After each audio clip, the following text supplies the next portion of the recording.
Assalamualaikum warahmatullahi wabarakatuh. Salam sejahtera untuk kita semua. Perkenalkan kami dari kelompok 12 Budaya Melayu Riau yang beranggotakan Aisyah Fadila, Sucirapita, dan Umu Habibah. Dosen pengampu yaitu Bu Ria Rizkia Alfi, SPD. Kami mengusung tema ekonomi dan mata pencaharian Melayu Riau. Latar belakang masyarakat Melayu merupakan kompleks. Masyarakat Melayu Riau memiliki adat dan tradisi yang homogen. Homogenitas dan corak adat dan tradisi tersebut tumbuh dan berkembang sesuai dengan pengaruh lingkungan alam dan keadaan setempat. Kegiatan kehidupan masyarakat sehari-hari tidak lepas dari kegiatan mata pencarian masyarakatnya. Di dalam melakukan pekerjaannya, masyarakat Melayu memiliki etos kerja yang sangat baik. Etos kerja merupakan semangat kerja yang menjadi ciri khas dan keyakinan seorang atau suatu kelompok masyarakat. Masyarakat Melayu cenderung memiliki etos kerja yang berhubungan dengan agama, norma, dan adat istiadat yang ada dalam menjalankan pekerjaannya. Sistem ekonomi dapat kita artikan juga sebagai sistem mata pencarian. Sistem adalah cara yang digunakan untuk melakukan sesuatu, sedangkan mata pencarian merupakan pekerjaan yang menjadi pokok penghidupan untuk biaya sehari-hari. Jadi dapat disimpulkan bahwa pengertian sistem perekonomian orang Melayu adalah cara yang dilakukan oleh sekelompok orang Melayu sebagai kegiatan sehari-hari guna untuk memenuhi kehidupan dan jadi pokok penghidupan bagi orang Melayu. Sejarah ekonomi orang Melayu. Perekonomian orang Melayu diawali pada masa Kerajaan Malaka, di mana perubahan cukup berarti di dalam masyarakat Melayu. Sektor perdagangan tidak mampu lagi menopang kehidupan mereka, sehingga sektor pertanian yang kemudian menjadi basis perekonomian masyarakat Melayu. Berikut beberapa tahap perkembangan ekonomi masyarakat Melayu. Yang pertama, perkembangan ekonomi pada masa kerajaan. Pada masa kerajaan ini, sumber perekonomiannya berada pada sektor perdagangan, di mana kerajaan yang paling menguasainya adalah Kerajaan Sriwijaya pada abad ke-7-13. Namun, pada abad ke-16, pengaruh agama Islam menumbuhkan banyak kerajaan Islam yang sumber perekonomiannya bersandar pada sektor perdagangan. Yang ketiga, perkembangan ekonomi setelah kedatangan bangsa Barat. Sejak berkembangnya Melaka sebagai pusat perdagangan, banyak dilakukan usaha untuk menguasainya. Hal ini nampak ketika bangsa Portugis berhasil merebut Melaka pada tahun 1511. Ketidaksenangan terhadap Portugis diwujudkan oleh para pedagang Melayu dengan kerjasama pada tahun 1602 dengan bangsa Belanda. Namun, pada kesempatan tersebut justru mengantarkan Melaka pada penguasa Belanda, yaitu Belanda. Belanda memonopoli perdagangan pada kerajaan di Riau yang membuat orang Melayu tidak lagi leluasa dalam menjalankan usaha dagangnya. Bangsa Belanda juga menguasai sumber bahan mentah yang ada di wilayah Riau. Hal ini tentu saja menyebabkan ekonomi orang Melayu mengalami kemunduran atau kemerosotan. Dengan jatuhnya kekuasaan atas pusat dagang, bangsa pribumi Melayu yang semula berperan aktif dalam menjalankan roda perniagaan telah bergeser dan semakin tenggelam dalam kehidupan mereka yang agraris. Yang ketiga, perkembangan ekonomi barter menjadi ekonomi pasar secara tradisional. Wilayah sepanjang aliran sungai merupakan daerah hunian penduduk Melayu atau perkampungan. Orang Melayu yang tinggal di perkampungan tersebut memakai sistem barter untuk mendapatkan barang kebutuhannya. Upaya orang Melayu dalam menambahkan pendapatan keluarga dengan menjadi buruh. Hal ini membuat perekonomian orang Melayu selalu mempunyai kedudukan yang lemah. Pada masa ini, perekonomian orang Melayu lebih mengutamakan pada sektor pertanian. Yang keempat, perkembangan ekonomi pada masa Orde Baru sampai sekarang. Sejak kemerdekaan Indonesia, keadaan perekonomian belum menentu, mengingat belum stabilnya situasi politik saat itu. Namun, sejak pemerintahan Orde Baru memegang kekuasaan, maka kebijakan ekonomi diupayakan untuk mendorong penguasaan pribumi. Pada masa ini, pemerintah mengupayakan suatu iklim perekonomian yang stabil, bebas hambatan, serta mendorong pertumbuhan industri. Pemerintahan banyak mendirikan badan-badan tertentu untuk tujuan membantu petani memperbaiki kedudukan ekonomi mereka.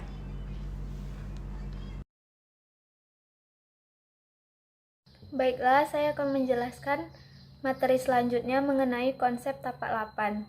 Tapak 8. Tapak 8 merupakan sebuah sebutan khusus pada masyarakat Melayu di mana untuk menjelaskan sistem ekonomi yang dilakukan oleh masyarakat Melayu Riau dan juga berlaku di alam Melayu, yang menunjukkan jenis-jenis pekerjaan masyarakat Melayu sebagai sumber pendapatan keluarga.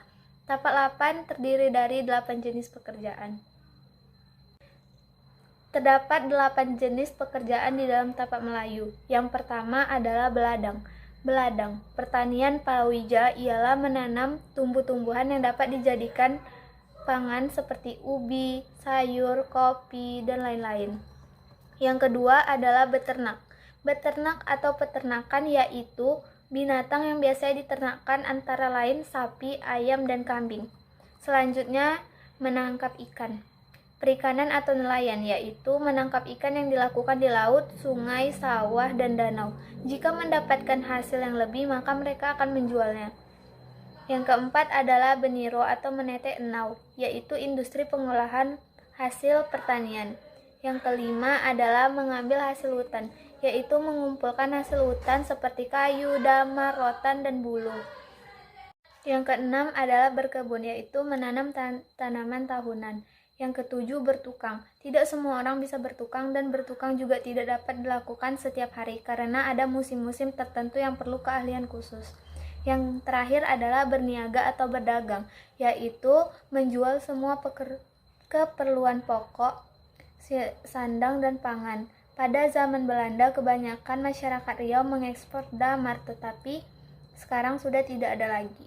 Selanjutnya adalah alat yang digunakan untuk mata pencarian. Yang pertama adalah bubu. Bubu merupakan salah satu alat yang digunakan untuk menangkap ikan yang terbuat dari anyaman bambu yang dimasukkan ke dalam parit untuk menangkap ikan. Yang kedua adalah busur panas sakai. Busur panas sakai ini merupakan alat yang digunakan untuk memburu hewan besar. Yang ketiga adalah beliung. Beliung merupakan kapak yang digunakan untuk memotong yang terbuat dari besi dan diikat erat dengan genggaman kayu.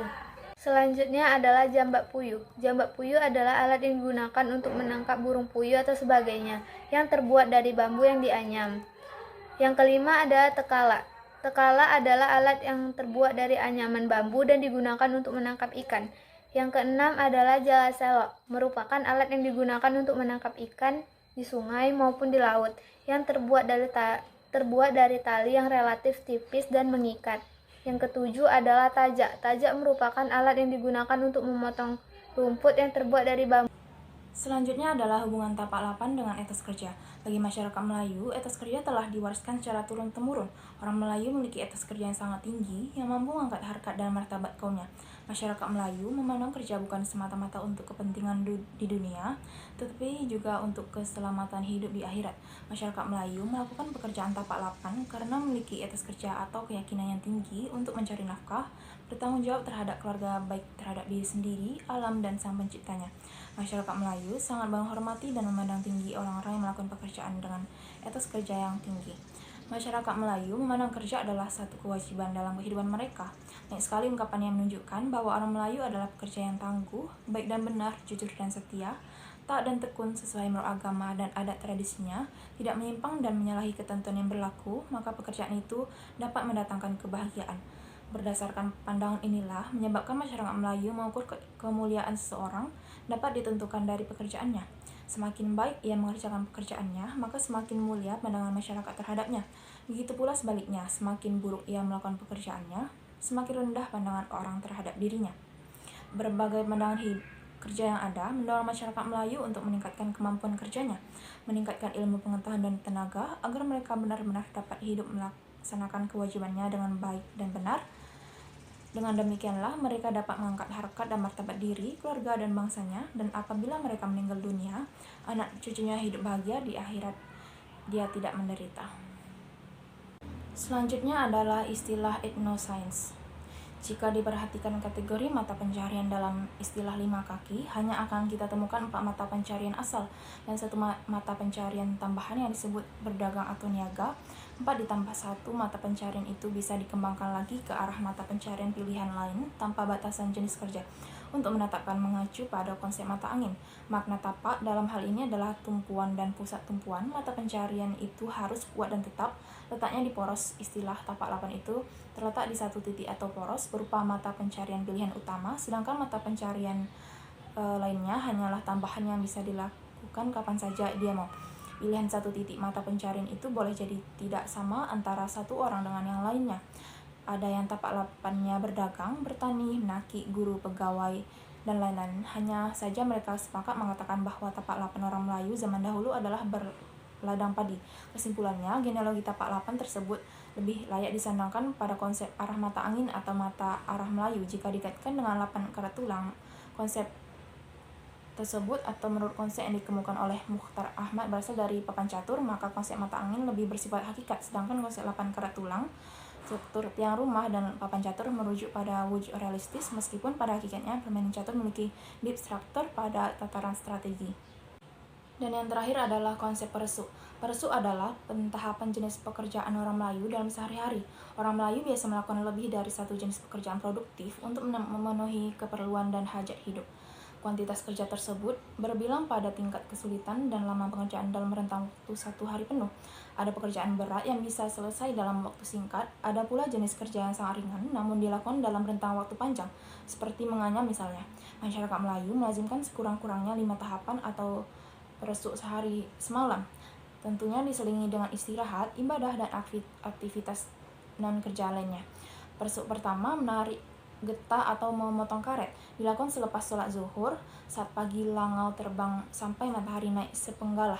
Peresuk kedua selepas menaki dilanjutkan dengan pekerjaan semisal memetik buah kopi ke kebun, menjenguk air nira, dan lain-lain yang berlangsung hingga menjelang sholat zuhur. Peresuk ketiga sudah zuhur dan makan siang, ada yang melakukan pekerjaan hal lain semisalnya mengambil daun rumbia hingga masuk waktu sholat asar. Peresuk keempat setelah asar dilanjutkan dengan mengolah daun rumbia untuk dijadikan atap atau menumbuk kopi yang sudah dijemur. Dan peresuk kelima di malam hari ada yang menganyam tikar pandan atau membuat barang kerajinan lainnya. 5 peresuk di atas hanya salah satu bentuk variasi pekerjaan saja.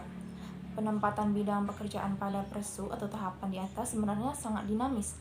Ada juga variasi lainnya tergantung suasana hari. Misalnya, memetik buah kopi, mengambil daun rumbia, mengolah hasil agroindustri dapat disesuaikan dengan tingkat kepentingan. Namun, untuk beberapa pekerjaan dilakukan pada jam tertentu.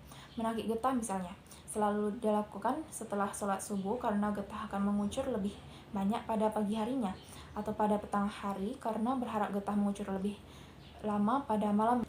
Selanjutnya adalah simpulan dan saran. Kesimpulan. Sistem perekonomian orang Melayu sangat bergantung kepada jenis-jenis pekerjaan yang dilakukan oleh masyarakatnya. Orang Melayu cenderung untuk melakukan sistem ekonomi tapak lapan, di mana terdapat 8 pekerjaan yang biasanya dilakukan. Dengan menggunakan sistem tapak lapan ini, masyarakat Melayu memiliki perekonomian yang stabil dan juga dapat terhindar dari krisis dengan melakukan pergantian pekerjaan dengan pekerjaan yang lebih tepat dan sesuai dengan kebutuhan. Sistem ekonomi tapak lapan ini memiliki hubungan dengan alam sekitar, di mana pekerjaan tapak lapan semuanya berhubungan dengan alam lingkungan yang dikaitkan dengan unsur-unsur kebudayaan dan kepercayaan. Masyarakat Melayu juga harus memiliki etos kerja yang tinggi dalam melakukan pekerjaan tapak lapan. Masyarakat Melayu harus memiliki keyakinan dan semangat dalam melakukan pekerjaan tapak lapan dengan baik karena akan mengukur tingkat kemuliaan orang Melayu berdasarkan pekerjaan yang dilakukannya. Kemudian saran.